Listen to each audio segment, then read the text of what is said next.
Tässä tulee kevään herkullisin ja helpoin perunasalaatti. Uunifeta perunasalaatti.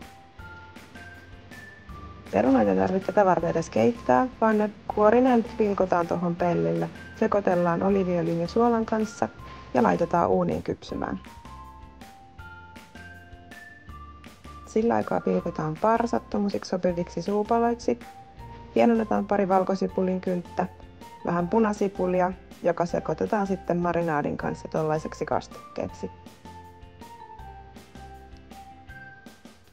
Valkosipulit, parsat ja feta laitetaan perunoiden päälle, lisätään vähän pippuria ja oliiviöljyä ja kypsennetään uunissa, kunnes feta on mukavasti sulanut.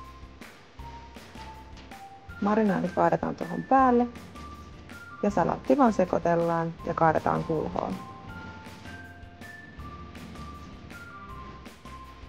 Salaatti on parhaimmillaan ihan tästä suoraan lämpimänä, mutta se hyvin maistuu myös kylmänä.